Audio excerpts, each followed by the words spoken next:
A ver, muchachos, para el día de hoy tengo muchas ganas de echarle una repasada grande y desentrañar muchísimo el misterio que trae la historia de Gnosia. Pero no es como que vayamos a empezar desde cero. No es como que, bueno, vamos a repasar un poco el capítulo uno, capítulo 2, capítulo 3 y digamos opiniones simples. No, yo ya vengo preparado. Resulta que una de las cosas que a mí más me gusta hacer es ponerme de construir una historia, o sea, sacarle partecita por partecita e irla analizando. Porque son esos tipos de historias en los que los diálogos de los personajes, sus gestos, formas de actuar, etcétera, etcétera, te pueden dar la respuesta a un enigma. Y eso me fascina. Era un poco el sentimiento que yo tenía con Danganronpa cuando lo jugaba hace ya un tiempo, de que era fascinante los gestos de los personajes, cómo se expresaban, los diálogos que emitían, las los grupos que hacían, todo eso indicaba algo y te da una respuesta. Y bueno, con Egnosia va la misma cosa. No por nada, cuando recién se estrenó el anime, yo lo comparé con Danganronpa. Y bueno, creo que es bastante razonable, siendo que uno de los puntos más fuertes de Gnosia y de los que más se centra son en el elenco de personajes. Entonces, está claro que la historia se va a centrar mucho en ellos y que mucho de lo que ellos hagan va a emitir respuestas. Y lo más gracioso es que lo hacen en cada bucle. Eso sí me parece muy fascinante. Porque en cada bucle que pasamos, cada uno de los personajes tiene una postura distinta. Y esa postura nos va revelando cosas sobre él. Misterios, etcétera, etcétera. Y eso me parece muy god. Y yo he tomado eso, me he puesto la tarea de mirar capítulo por capítulo, mirar diálogo por diálogo, e irlos interpretando y uniéndolos en como una especie de mapa mental o mapa conceptual para tratar de hallar las respuestas a todos los misterios que se han ido presentando. Por ejemplo, el misterio central es por qué Yuri no tiene recuerdos. Antes de él iniciar el primer episodio, él tenía recuerdos. O sea, lo que me refiero es que antes de que iniciara todo esto de la nave, antes de que iniciara todo el problema de la contaminación de Gnosia, Yuri poseía recuerdos, una personalidad propia antes de entrar a la nave. Y en la nave, por alguna razón, cuando inicia todo esto, él ya no recuerda nada. Entonces ya va por ese lado el primer misterio. ¿Quién es Yuri? ¿De dónde lo conoce Setsu? Porque Setsu parece conocerlo desde que escaparon del planeta. ¿Por qué? Perdón. ¿Qué cosa le quitó los recuerdos? ¿Por qué se los quitó? ¿Cuál es el objetivo con eso? ¿Por qué Setsu no le, no le hace recordar o trata de decirle cosas de su pasado a Yuri? ¿Qué es lo que pasa ahí detrás? Eso por un lado. Luego tenemos tramas aparte, que eso es lo que hace complicado hacer un vídeo de Gnosia ahora, porque es que nos centramos también en tramas aparte, por ejemplo la Yuriko, qué es lo que sabe Yuriko, cómo es posible que sea capaz de ver lo que ocurre en otras líneas del universo, estando en un bucle fijo, o sea, cómo es que ella, siendo un personaje sin la llave de plata, es capaz de ver lo que sucede en otros bucles con Setsu y Yuri. Misterio. ¿Por qué ella se encuentra entre los tripulantes de la nave, en lo que se supone que era una sacerdotisa que, que ejercía la civilización en sus adeptos? Ahí ya va otro misterio. Luego teníamos, luego también tenemos el misterio de Setsu y de Mamá, que va combinado con Kukrushka y con Rennan. Eso es otra barbaridad, porque nos muestran de que dependiendo de la línea del universo, puede que Mamá, una especie de asesina, que ha trascendido a través de los años por cambiar de cuerpo para mantener la juventud, dependiendo de la línea del universo, puede terminar manipulando el cuerpo de SQ o no. Y cuando no manipula el cuerpo de SQ, puede introducirse en el cuerpo de Kukruska, que ella es una muñeca. Y todo eso lo podemos relacionar en la serie con Renan. Y ahí también hay una cosita detrás con Renan que es que supuestamente eres el papá, de SQ. Ahí hay una cosita ya para analizar y es que a Manam, que se llama la mujer asesina, le dicen mamá y a Renan le dicen papá. Tienen unos nombres parecidos y pues resulta que mamá crea clones que se parecen a ella para pasar su conciencia.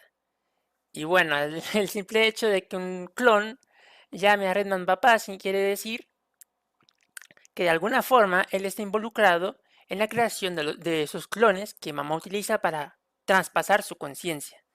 Entonces ese es otro misterio, perdón. Ese es otro misterio que se aviva en la historia hasta ahora. También está lo de la ciberización con respecto a Gina, su mamá. Todavía no nos han contado casi nada de Rakio, eso es una cosa también a descubrir. Falta saber qué pasa con Rakio, el único personaje con el que no hemos intimado, si no estoy mal. También falta Yuriko por intimar, pero eso va a suceder en el Cur 2. Que al parecer intimar con esos personajes nos va a dar respuestas de los misterios que tenemos presentes, o sea, nos van a dar las respuestas que necesitamos. Pero es que nos guardamos a esos personajes para después, porque tienen demasiada información o pueden llegar a ser una especie de análisis lógico que nos dé una respuesta que hemos estado buscando. Entonces, Ignosia es muy pro, pero bueno, por eso digo, es muy complicado a estas alturas del partido, con 12 capítulos ya emitidos, ponernos a hacer un análisis guionizado de Gnosia, tratando de resolver el misterio. ¿Por qué? Porque, como lo dije, son varias tramas con misterios aparte que al final se entrecruzan entre sí, pero tratar cada uno de esos misterios es algo largo. Entonces es bastante complicado escribir eso y que no te dure el video 50 minutos. Porque por alguna razón, ahora cada vez que se emite un capítulo, este viene repleto, retoteado de información, de indirectas, de revelaciones, descubrimientos, nuevos roles, una cosa y la otra. Entonces, cada capítulo equivale a 3 de los primeros. Y eso hace que tengas un análisis más extenso y por consecuente el video va a ser más extenso. Así que escribirlo ya es un montón, grabarlo otro montón y editarlo para subirlo otro montón. Entonces al final termino subiendo el video muy aparte a la emisión del anime. Sé que Gnosis es una novela visual que ya terminó, pero como yo sigo el anime y mi gracia es ir analizando la serie e ir descubriendo yo las cosas, pues el querer descubrir, perdón, entonces el querer analizar cada capítulo, lo que sucede, tratar de resolver enigmas con este método tan lento, pues al final lo único que hace es que me quede retrasado. Digamos, analizo los capítulos hasta el 12, pero imagínate que el video lo pueda tener hasta después del 14, ya voy muy atrasado. Puede que muchas de las cosas que dije ya se hayan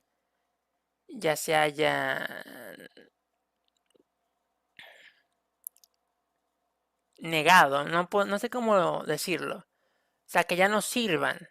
Porque claro, yo más que nada emito teorías. Y si cada capítulo emite una verdad, porque el Cur 2 al parecer viene a revelar muchas cosas, pues si cada capítulo del Cur 2 revela algo, mata una teoría mía. Y si yo no he subido ninguna teoría, pues va, nos vamos a la verga.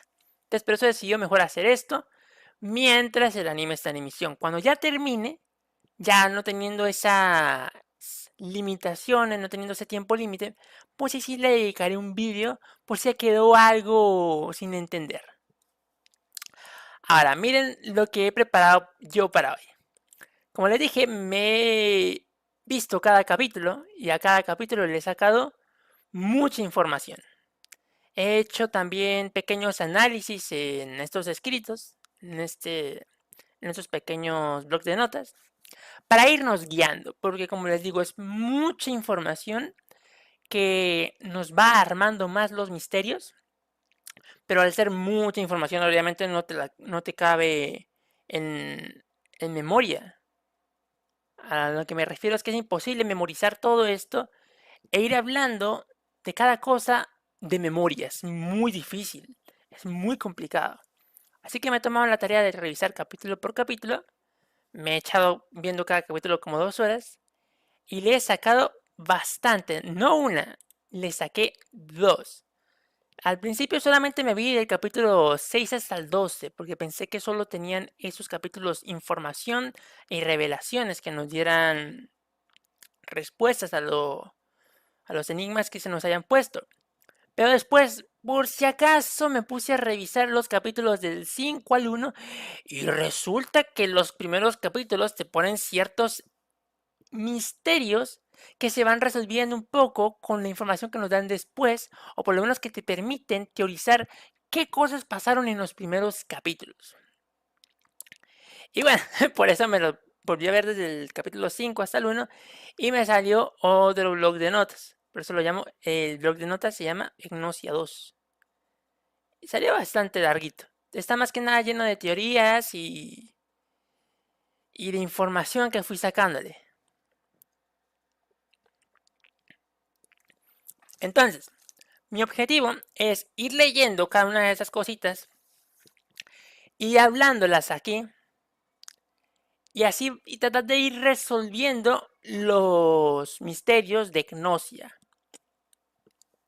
Obviamente va a ser un poquito revuelto todo, pero bueno, espero que se entienda. Yo intenté sacar teorías en orden de los capítulos, pero claro, como esto lo hice muy reciente, puede que hablando de una cosa recuerde otra y entonces agregue ese contexto. ¿Listo? Entonces yo creo que lo mejor de todo es empezar desde el capítulo 12 hasta el 1. Porque como dije, los últimos capítulos empiezan a darte mucha información que te ayuda un montón.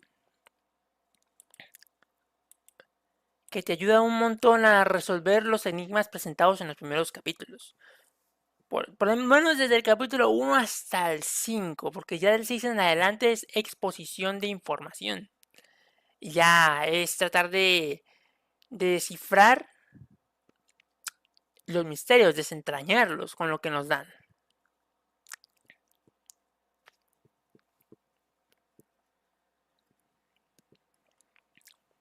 Entonces,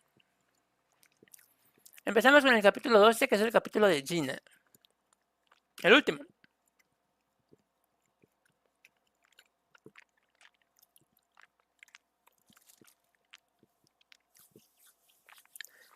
A ver, en este capítulo se nos dice que Gina detesta las mentiras gracias a que su mamá traicionó la promesa que le hizo de niña de no dejarla sola. Es en este evento infantil podemos notar el momento exacto en que la idea de civilización entró en la mente de la madre, el volante que le dieron.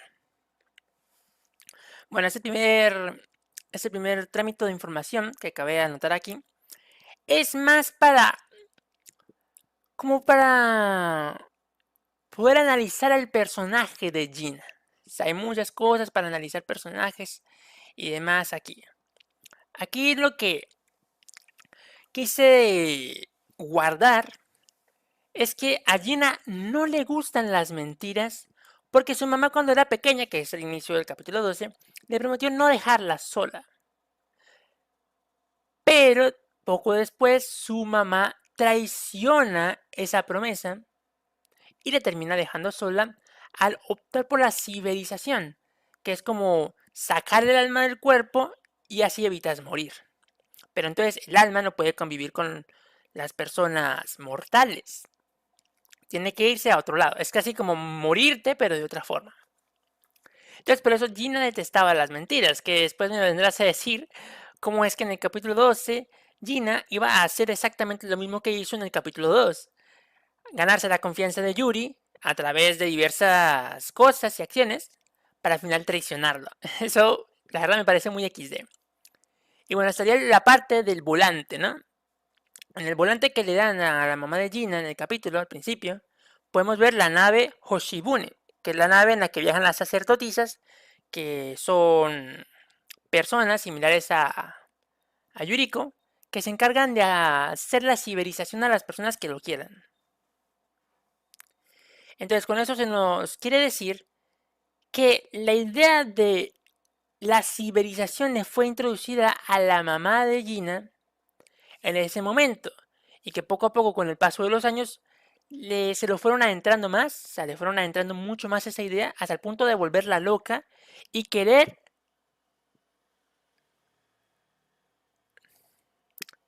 que le hicieran la ciberización a ella. Y bueno, todo esto hace que Gina deteste a la nave Hoshibune, a sus tripulantes y a todo lo que tenga que ver con la ciberización. Que esto es algo muy curioso, lo voy a anotar después en la página de comunidad o en Twitter. Pero es curioso este dato porque en el capítulo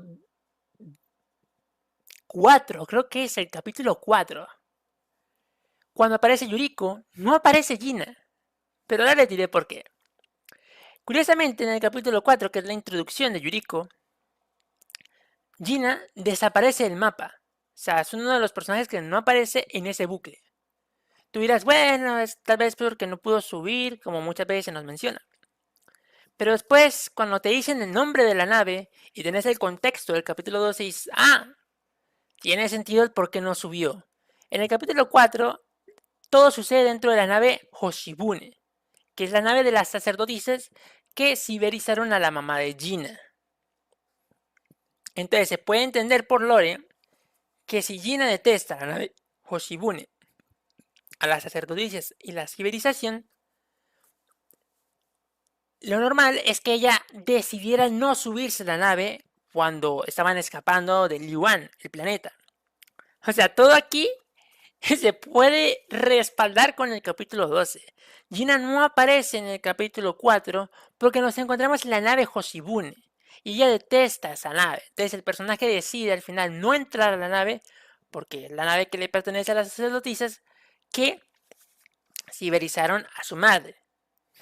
Simple. Después se aparece junto con Yuriko porque se encuentran en otra nave.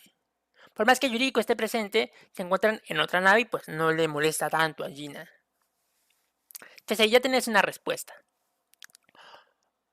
Otra cosita a resaltar también del capítulo 12 es que este viene siendo como una línea del universo que se asemeja a la del capítulo 2,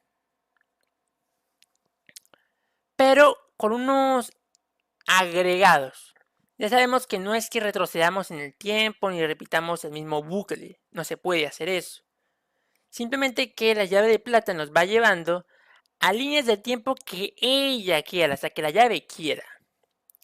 Y bueno, pues resulta que algunas de las líneas de tiempo a las que nos llevan son parecidas a las que hemos pasado antes.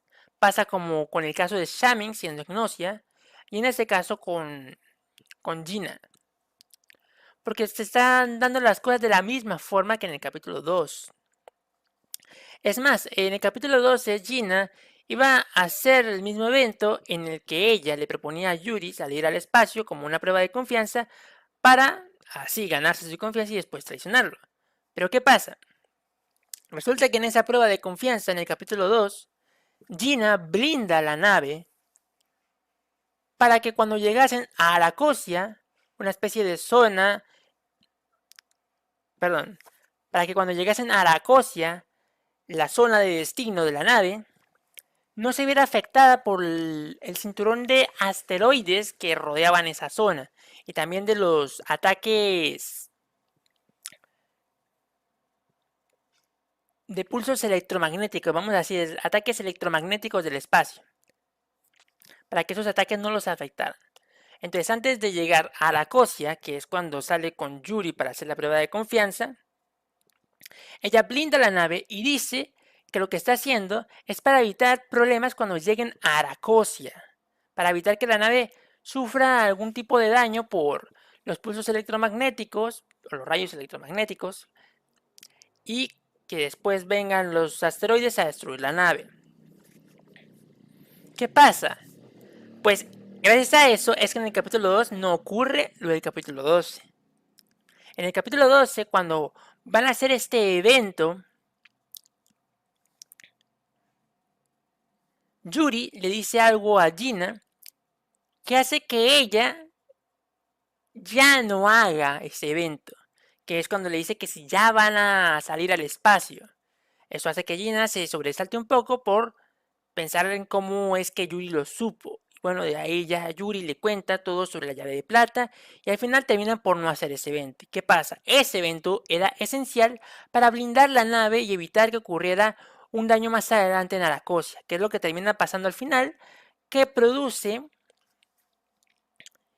la muerte de Gina y también la muerte de Yuri, porque Gina se tiene que sacrificar para arreglar la nave y no puede entrar porque Levi, la nave, no puede encender los escudos si hay una señal EGNOSI adentro.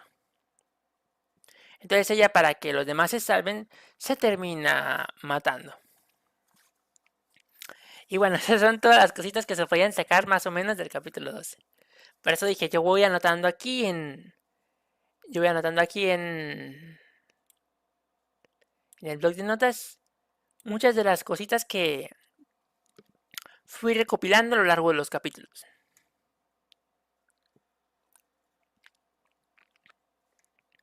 Ojo, posiblemente por ser tantas cosas,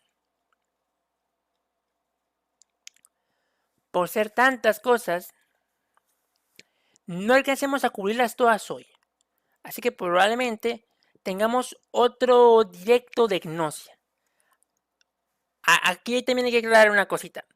Y es que no está activado el chat, principalmente porque sé que Gnosia proviene de una visual novel que ya está terminada. Entonces, si alguien ya se la jugó, ya se la vio, etcétera, etcétera, siempre puede venir a trolearme spoileándome. Entonces, yo prefiero evitar eso. Porque disfruto mucho Gnosia y no quiero que me la arruinen. Vale, siguiente. Setsu es quien envía a los personajes que despiertan a Yuri. Ella entra en el bucle mucho antes que él. Ya debe saber a quién quiere la llave de plata que investiga a Yuri. Ya, perdón, es que aquí me pongo una equivocación. Setsu es quien envía a los personajes que despiertan a Yuri. Ella entra al bucle mucho antes que él. Entre comillas, ella ya debe saber a quién quiere que la llave de plata investigue Yuri. O sea, la llave de plata ha mandado a Yuri a esta línea del universo para que investigue a cierta persona. Y Setsu ya sabe qué persona es. Y por eso es que manda a esa persona a despertar a Yuri. Aquí pongo, no sé qué tan antes entra. Viendo que Setsu tiene relación con los personajes y hace otras cosas antes de que Yuri despierte, cabe la posibilidad de que el bucle de Setsu inicie antes de escapar del Yuan. Ella menciona que es quien introduce a Yuri a la cápsula médica. O también puede que apenas la nave escape del planeta inicie su bucle. Palabras de Setsu. Ayer estuvimos allí, pero ha pasado tantas veces. Entre comillas, es un pequeño mini análisis que hice de estas palabras. Ella dice esto en el capítulo en el que se revela que Estela es un robot, o sea, el capítulo 7. El que Setsu dijese esto nos da la idea de que ella ha repetido el escape del Yuan varias veces.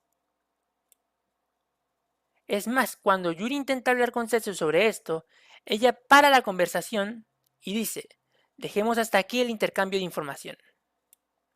Si analizamos esta frase, podremos averiguar que hay algo en el bucle de Setsu que ella no quiere que Yuri lo sepa ahora.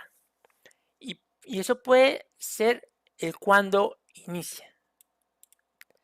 Que Setsu hablase sobre el Yuan y lo cansada que está de que todo se repita tantas veces, demuestra lo mucho que le ha afectado estar dentro del bucle para obtener información.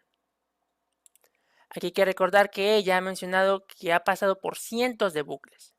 Probablemente toda la información que tiene la fue descubriendo por sí misma. De ahí la tardanza y el que llenase la nave, perdón, y el que llenase la llave de plata de forma más lenta que Yuri. A Setsu le cuesta confiar en los demás, mientras que a Setsu le cuesta confiar en los demás, mientras que Yuri cada vez que, mientras Yuri, cada bucle, perdón, aquí me perdí.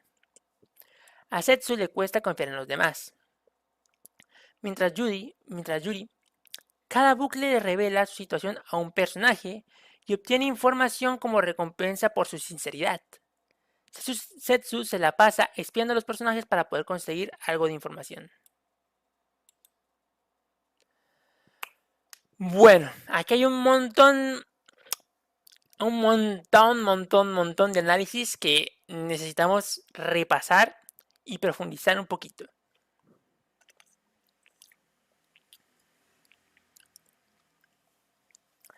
Aquí a lo que me quiero referir con Setsu es quien envía a los personajes que despiertan a Yuri.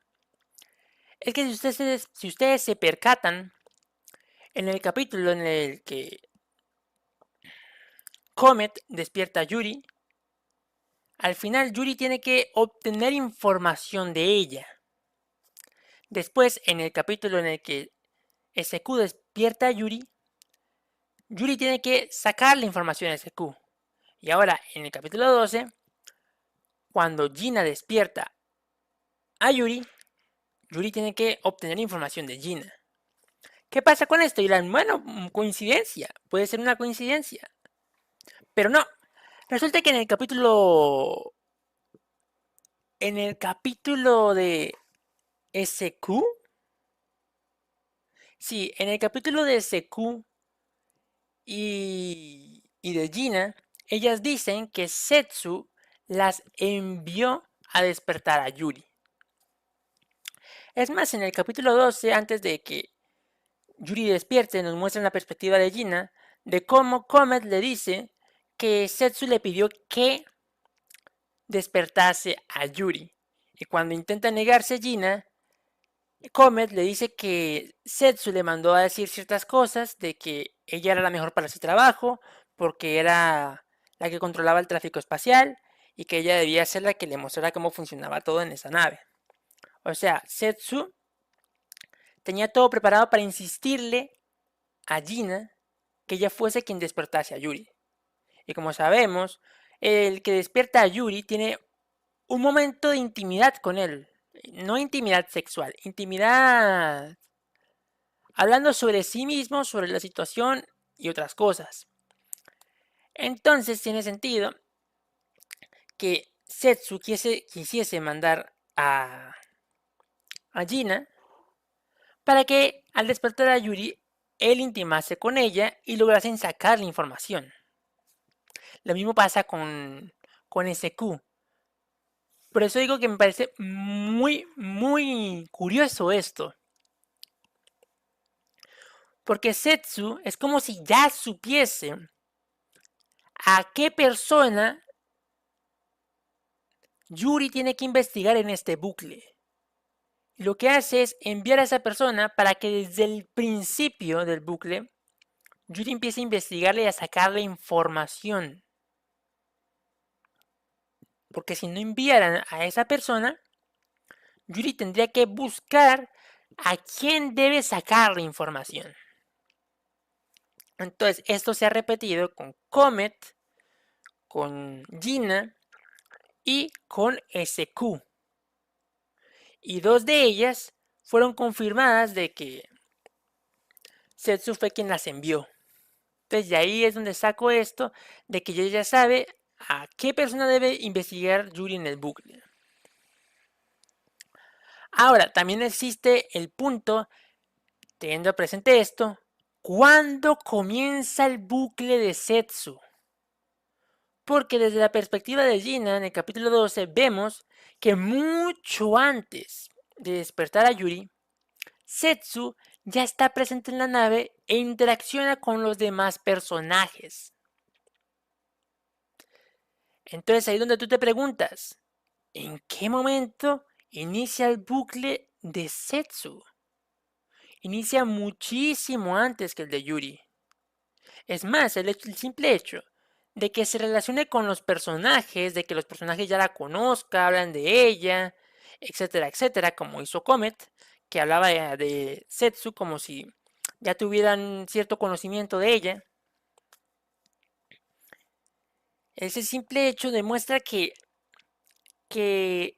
Setsu inicia su bucle muchísimo antes que Yuri. No sabemos qué tanto.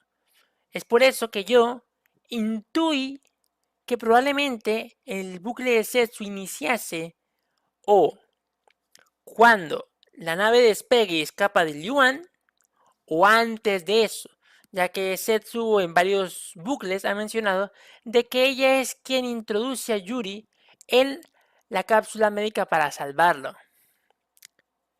Entonces, el que repita tantas veces esto y que en otro bucle dijese que el día anterior estaba en el Yuan, me hizo pensar de que probablemente Setsu empezase su bucle desde el escape del Yuan. Eso es lo que me hace pensar de que desde el escape del Yuan, Setsu inicia su bucle. Pero eso haría que desde que ella lo comienza hasta que Yuri despierta ocurriese un buen tramo. Tramo que no sabemos qué pasa ahí. A menos que un capítulo decida mostrarnos la perspectiva de Setsu, que eso creo que lo van a mostrar mucho después. Porque claro, eso vendrá dentro del paquete en el que ella nos diga su relación con Yuri antes de entrar a la nave, o sea, desde el escape del Yuan, y contarnos el inicio de su bucle. O sea, eso es algo que ella no ha contado. Ella menciona el bucle, las reglas de este, qué es lo que se pretende obtener con este, pero nunca nos menciona cómo inició ella con ese bucle. Entonces pensaré que en el paquete de información, que eso será un capítulo especial, Setsu va a revelarle a Yuri todo eso.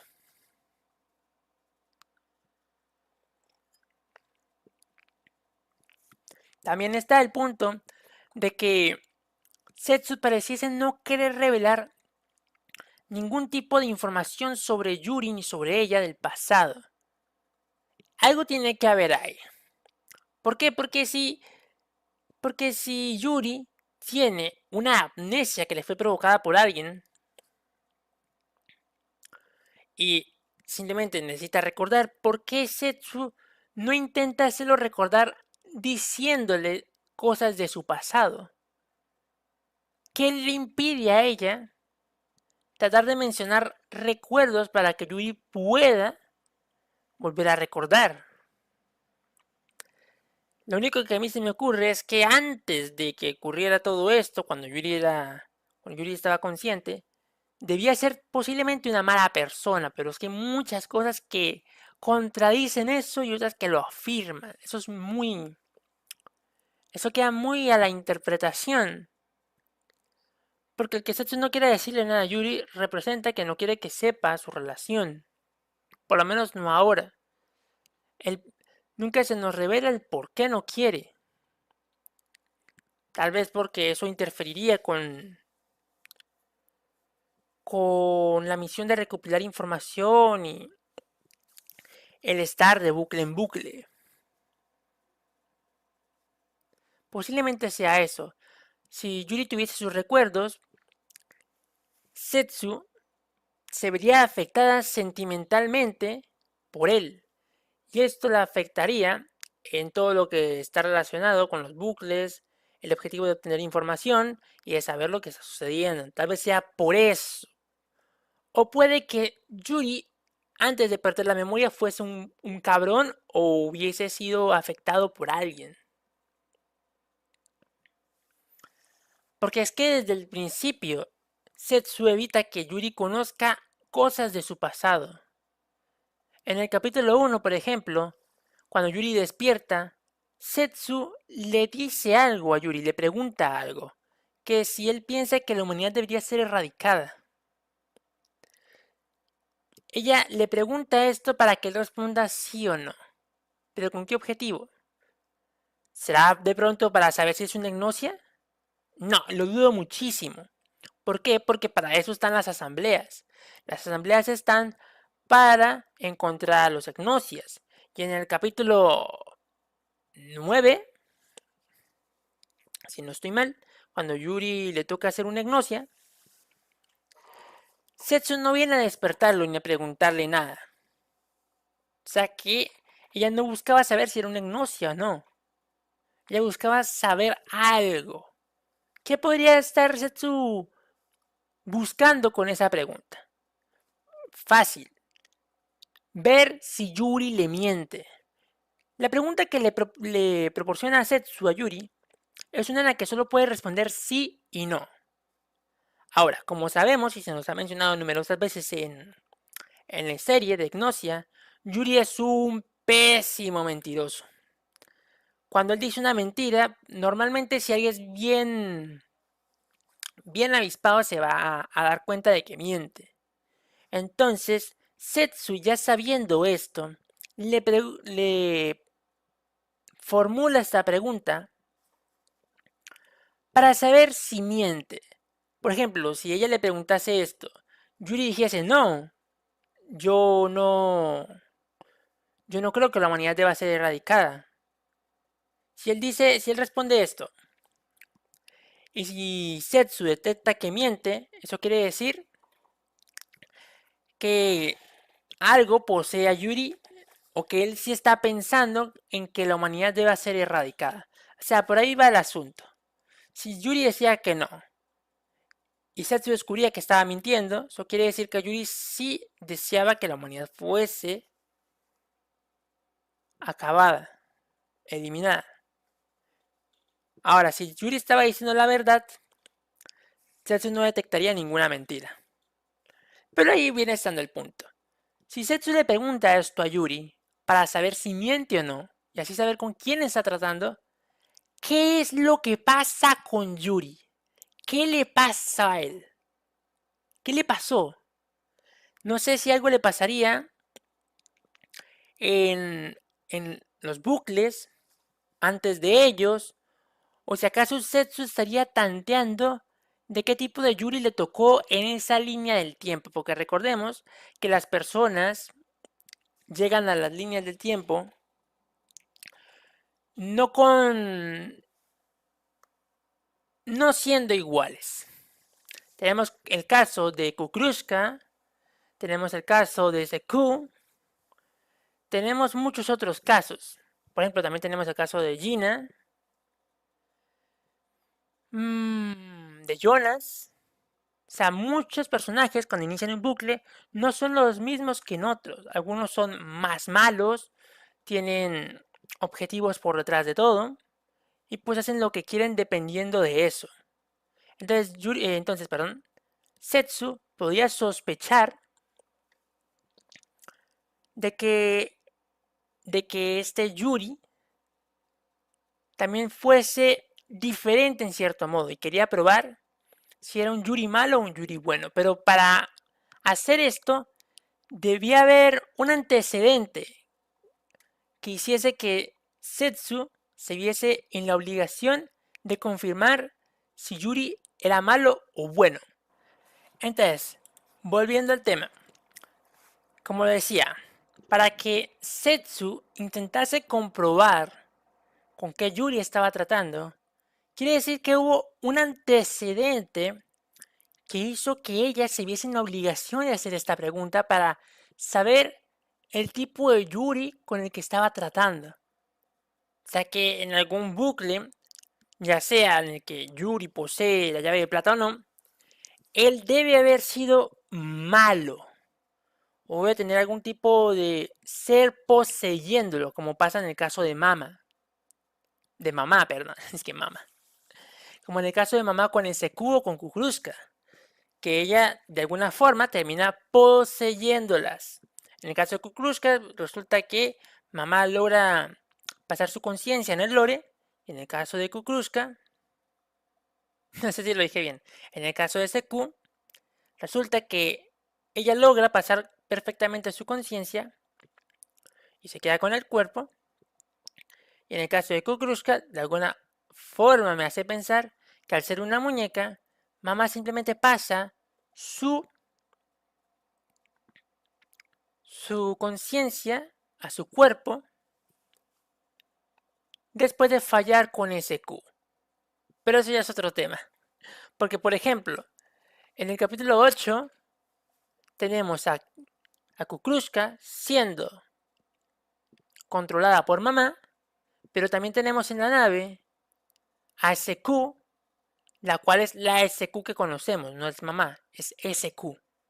Y ocurre algo muy gracioso en ese capítulo, y es que cuando Kukrushka se sale de control y empieza a matar a todo el mundo, cuando despiertan a Yuri, podemos observar cómo la única persona que fue asesinada brutalmente, o sea, como con mucho odio, fue SQ. O sea, de todas las personas que mató Kukrushka, controlada por mamá, la que recibió la peor muerte fue SQ. Literalmente la dejaron clavadísima en la pared, con múltiples ataques, con múltiples heridas. Eso demuestra que no la mató simplemente por matarla, la mató como con una especie de odio. Y tendría sentido tomando en cuenta que SQ es uno de los cuerpos repuestos de mamá. Y es debido a el fallo que hubo con ella que una parte de su conciencia se quedó con SQ y no logró pasar bien su ser. Entonces, al haber pasado este fallo, mamá se ve en la obligación, de alguna forma, de introducirse dentro del cuerpo de Kukrushka. Y bueno, pensaré que el final del capítulo 8, mamá quiso desquitarse con SQ por haber hecho, o por haber de alguna forma provocado, no intencionalmente, que el proceso de traslado de conciencia fallase. Bueno, dejando a un lado ese tema, aquí lo que me quiero referir es que Setsu hubiera experimentado algún bucle con un Yuri malo. No sabemos si es que más adelante Yuri empeora psicológicamente o eso ya venía de antes de que perdiese la memoria. Es bastante complicado. Pero más o menos podemos hacer una pequeña teoría basándonos en un asunto. Como yo ya lo hablé en un vídeo que le hice a Egnosia, la SQ que nosotros vemos en el capítulo 1, la que inicia el bucle de Yuri, es la Setsu que finaliza con su bucle. Es la Setsu que ya ha terminado su bucle. ¿Por qué digo esto? Porque esa Setsu le da a Yuri una llave de plata. O sea, le da el parásito que la ha mantenido a ella dentro de un bucle. Ahora, ¿por qué digo que esto es clave? Porque Setsu solo podía estar con el control de un solo parásito. El que poseía a ella y el que la mantenía en el bucle constantemente. Solo poseía un parásito. Ahora, si tomamos en cuenta lo que Setsu nos dijo en el capítulo 4, todo empieza a verse más claro. Según ella, cuando el parásito es llenado con información, este sale del cuerpo y busca a otro huésped. Como vimos, perdón, es que a veces me cuesta enlazar frases, y como vimos en el capítulo 1, Setsu tenía en su mano al parásito y se lo entrega a Yuri.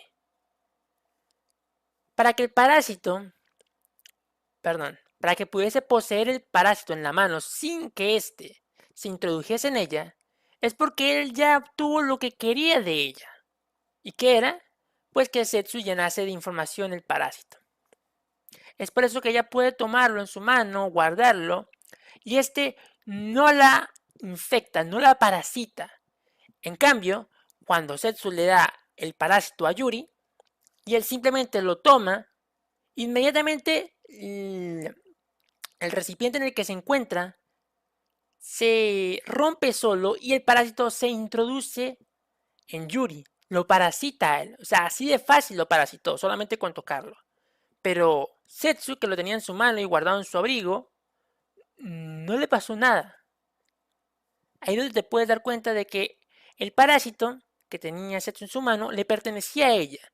Y no le infectaba porque ya había obtenido lo que quería. Pero claro, ahora el parásito debe buscar otro huésped para parasitar y para que éste le llene información.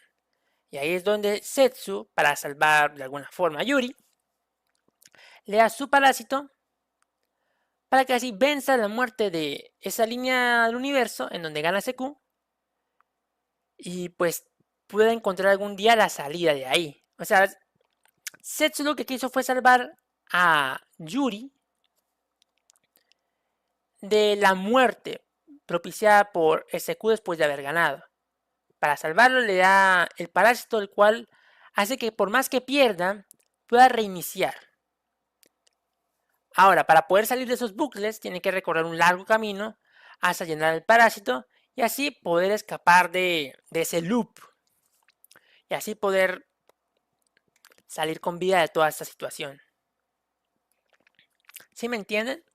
Entonces, la Zetsu del capítulo 1 es la última Zetsu, la que ya llena el parásito. Todas las Zetsus que hemos visto hasta ahora, a lo largo de los capítulos, son Zetsus antes de la del capítulo 1. O sea, todas las Zetsus que hemos visto hasta ahora son antes del capítulo 1. Curioso, ¿verdad?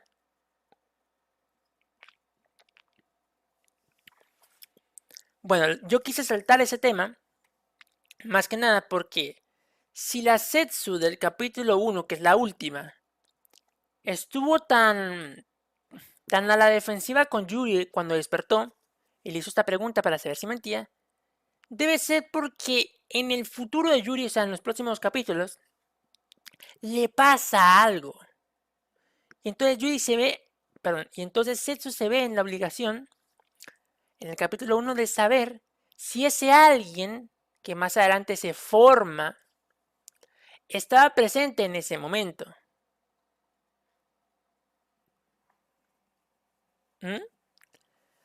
Pero también entra un poco de discusiones, un poco de cosas, de que Yuri en ese bucle no tenía la llave de plata.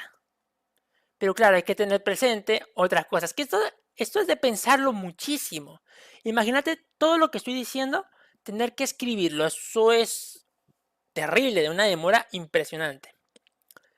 Debemos también tener presente de que según lo que se nos ha revelado, por lo menos en el capítulo 10, gracias a Rakio, sabemos que los bucles, o mejor dicho, las líneas del tiempo que se inician en cada capítulo, se inician porque la llave de plata busca esta línea en el universo para poder extraer cierta información que necesita de algún personaje en específico. Entonces esa línea del universo posee las condiciones necesarias para que pueda Yuri sacar información o Zetsu pueda sacar información. Entonces, con esto concluimos que la llave de plata es quien busca la línea del universo para que el personaje que ha parasitado pueda obtener la información que quiere o haga algo que él quiere. Teniendo esa base en cuenta, eso quiere decir que el parásito de Zetsu la lleva a la línea del tiempo en el que Yuri no posee la llave de plata, posiblemente para pasársela.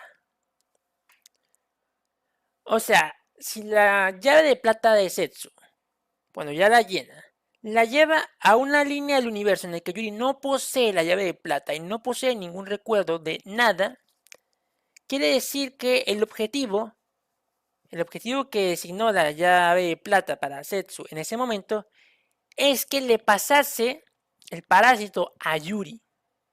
Porque si ya lo llenó y la llave la llevó hasta allí, lo más normal es pensar que quiere pasarse a otro huésped. Y por eso es que Setsu le da el parásito a Yuri y ese inicia su bucle. Mejor dicho, el final de Setsu es el comienzo de Yuri. Y no me sorprendería pensar que con Yuri pase más o menos lo mismo. De que el final de Yuri sea el inicio de los bucles de Setsu. Claro, el final de Yuri nos muestra cómo inicia el bucle de Setsu. Y ahí iniciaría la travesía del personaje de Setsu. Curioso, ¿verdad? Yo ya me lo he planteado bastante. Entonces, creo que se va entendiendo todo lo que he dicho hasta ahora, ¿verdad? Y empieza a tener un poco más de coherencia lo que sucede con Setsu y Yuri en el capítulo 1. ¿Sabes que tú puedes ir armando todo conforme a la información que te van dando? Pero claro, esa información también aplica para diversas cosas, pero es que es tan complejo de atar cabos en esta historia, porque cada información que dan sobre cada personaje, sobre las nuevas funciones de la llave de plata, etcétera, etcétera, ayudan a que tú puedas interpretar o imaginar cómo se dan ciertas situaciones. Por ejemplo, aquí gracias a todo lo que he estado hablando pudimos dar con el cómo se inició el bucle y el por qué se inició. Todo empieza a tener sentido y nada se sale por fuera de lo que ya se nos ha dicho. Todo lo que yo he puesto en mi teoría se basa en lo que se ha mostrado en la información de la serie. Nada más ni nada menos. Así que no estoy sobreinterpretando nada. Entonces al final, la llave de plata manda a Setsu a un bucle, manda a Setsu a un bucle en el que Yuri no posee la llave de plata para que así le pase su llave a él, el ser vivo lo parasite y él inicie su travesía. Y puede que al final de la travesía de Yuri se encuentre Setsu. Y así sucesivamente. Esto es como una especie de ciclo. Probablemente Yuri lo inicia, Yuri se lo pasa a Setsu y Setsu cierra ese ciclo dándole el parásito a Yuri nuevamente. Y eso hace que otra vez vuelva este a dar la vuelta hasta donde está ya el inicio, hasta donde inicia Setsu su bucle. Ella dé la vuelta hasta donde Yuri empieza su bucle y así sucesivamente. Eso es como una especie de ciclo. Pero no es como que los personajes no puedan escapar. Cuando ellos ya llenan su... Cuando ellos ya llenan la llave de plata, salen de ese ciclo, de ese bucle, y se van hacia otro lado. Simplemente su sombra, su rastro del tiempo es el que se queda. Su futuro decide su pasado. Pero no es como que el futuro se quede ahí. El futuro pasa a su siguiente etapa y su pasado se queda en un ciclo, el cual continúa Setsu y después da continuidad nuevamente a su pasado para poder estar en el futuro en el que está ahora. Es un ciclo que produce futuro y es necesario para que ambos personajes logren sus objetivos. Es muy curioso eso. Es muy curioso eso.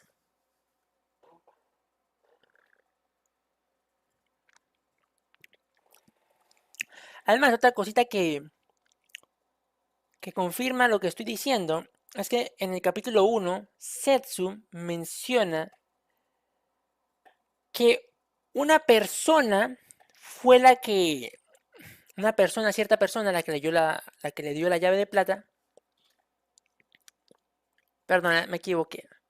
En el capítulo 1, cuando Setsu le va a dar la llave de plata a Yuri, le da unas palabras. No temas, no dudes, el conocimiento lo arregla todo.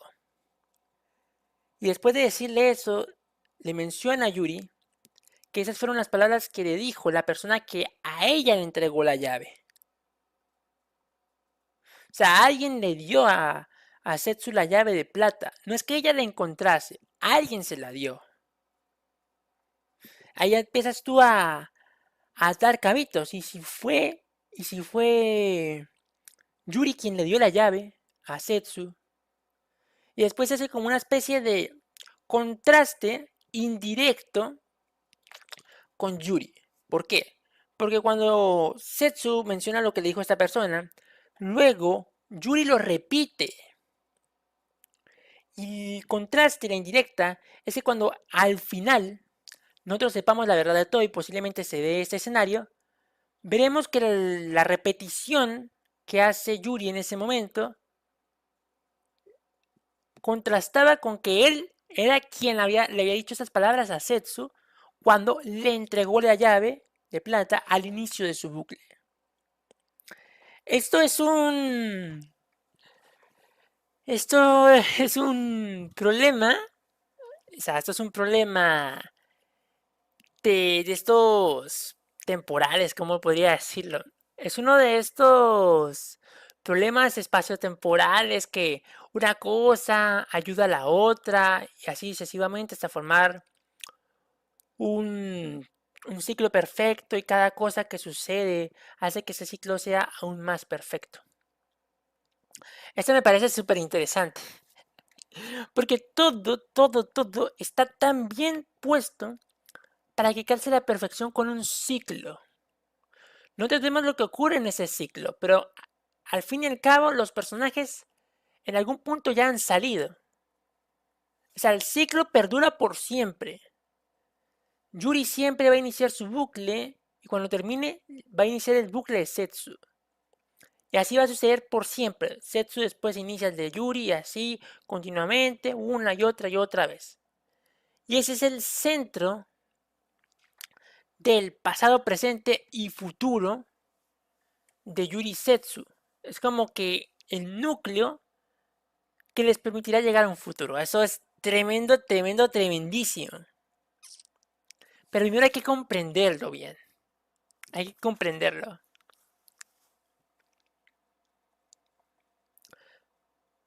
También, discúlpenme si voy agregando sobre la marcha no hay información. En cierto momento, en el capítulo, si no estoy mal, 5, cuando Yuriko se convierte en Egnosia, ella menciona, si no estoy mal, que ella menciona y confirma que hay distintas líneas del universo. O sea, ella es consciente de que existen múltiples líneas del universo en las que ocurren... Es que es muy complejo, es complejo.